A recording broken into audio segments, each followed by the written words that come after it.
this is Goichi. Welcome to the Doorway to the World.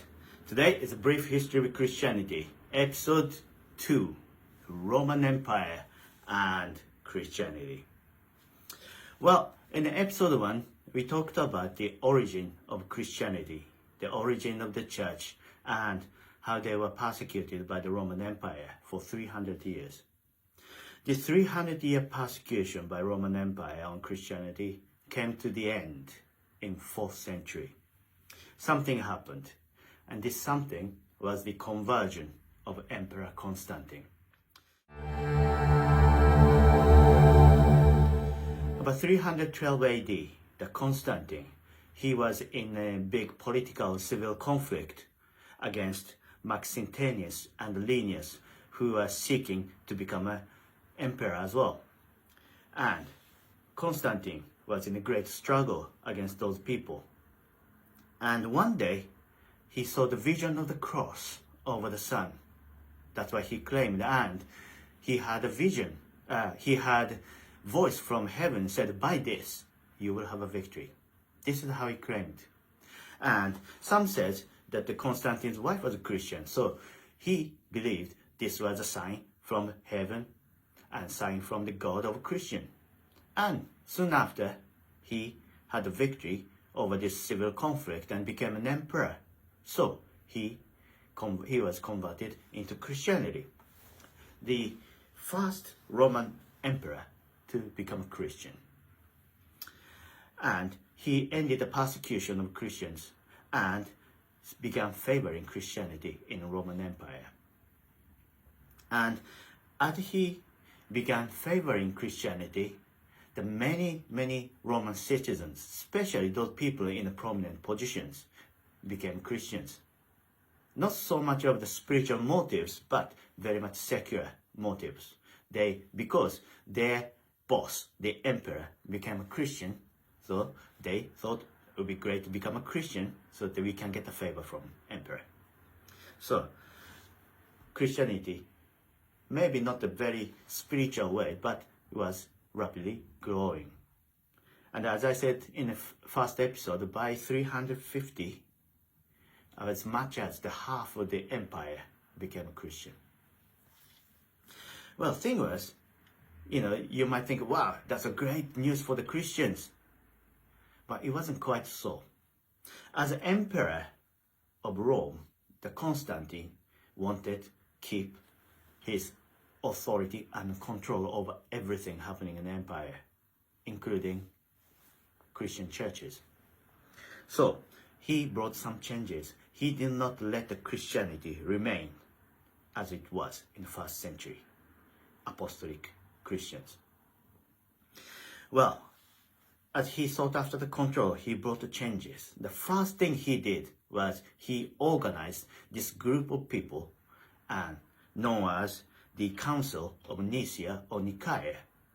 This Council of Nicaea or Nicaea was a group of people who were in a church authority and some theologians to define what the Christianity is all about, to define Christian doctrine.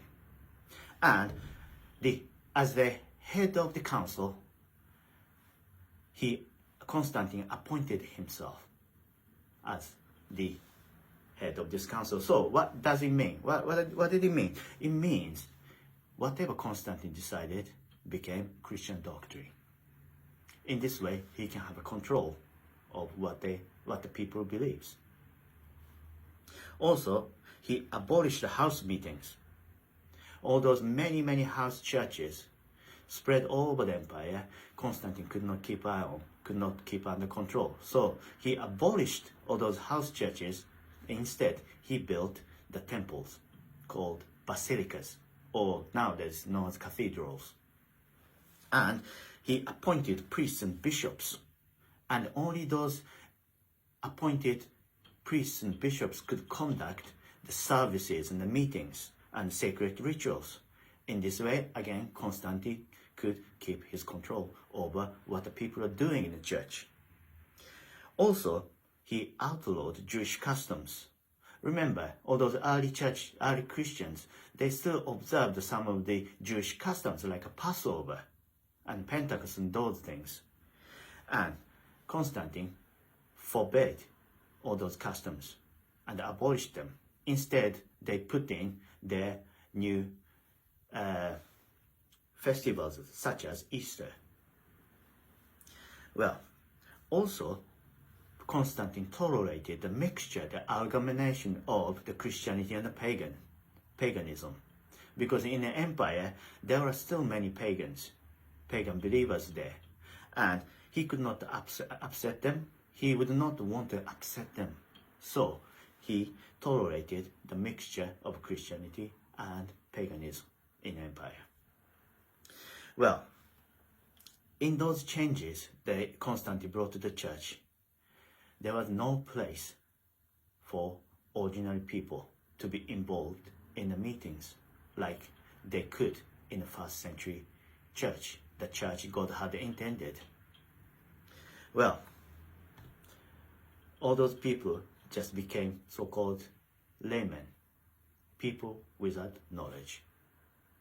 They just sat there to receive and watch what the priests who are appointed by the empire were doing. And in these meetings, in this kind of meetings, in these Constantine's churches, there was no place for Holy Spirit. The first church, first century church, the church that God had intended, the church of apostolic ecclesia, had totally changed under Roman Emperor Constantine. And this change has been affecting the Christianity in Europe and all over the world until this day. It's a food for thought. And after the Constantine's death, the new emperor came, Emperor Theodosius I, and he made Christianity as the official state religion of Roman Empire in year 387. Now, Roman Empire recognized Christianity as their own and only religion.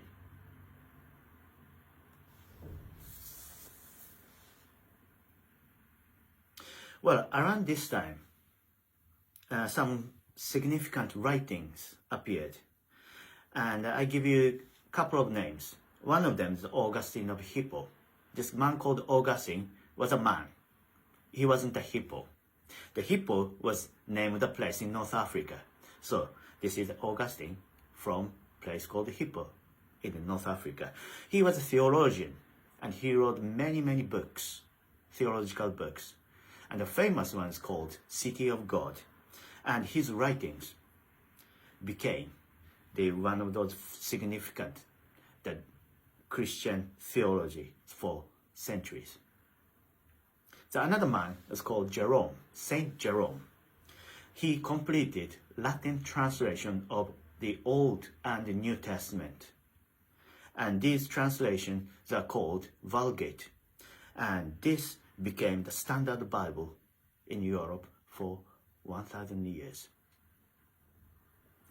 You see, the Old Testament originally was written in the Hebrew language, and New Testament was written in Greek language. So all those different languages that Jerome translated into Latin, which was the official writing language of Rome. And that became the standard Bible for centuries.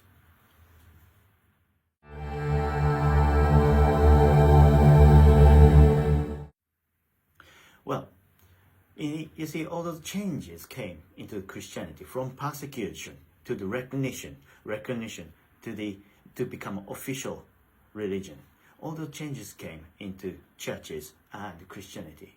But also, Roman Empire was changing, because at this period in 4th century was the time that this once the great Roman Empire, their authority and power declining. And something significant happened, which was the division of the empire. In 395, as the Emperor Theodosius I, he was dying, he divided Roman Empire into two and gave them to his two sons to rule over. Well, there wasn't a major conflict between the brothers.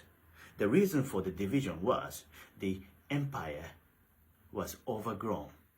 Basically, the borders stretched too long and the empire was too big, they could not manage it.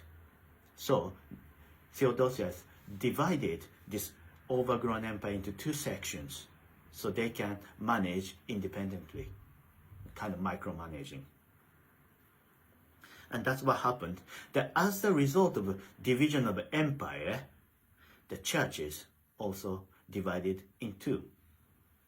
Well, in Western Empire, in the capital of Rome, actually it did not last long. It lasted only for about 95 years, less than 100 years, it came to the end. But Eastern Empire, capital in Constantinople, it was also known as Byzantium. It lasted for next 1,000 years. And this Eastern Empire, actually known as the Byzantine Empire, went on for 1,000 years. And as a result of the division of this empire, the churches also divided into East and West. In the Western Church, the Pope, the head of the church, resides in Rome. But also, there was the Emperor, the head of the state.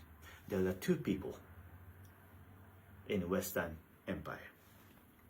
And the Eastern Empire, the Byzantine Empire, in contrast, only one person as a head of the state who resides as the Pope, the head of the church, at the same time. So that was the division. The changes came into Christianity in the Roman Empire. And as I said, the Western Roman Empire did not last long. It only lasted 90 odd years, 95 years, less than 100 years. And this actually resulted in great changes in churches in Europe, Christianity in Europe.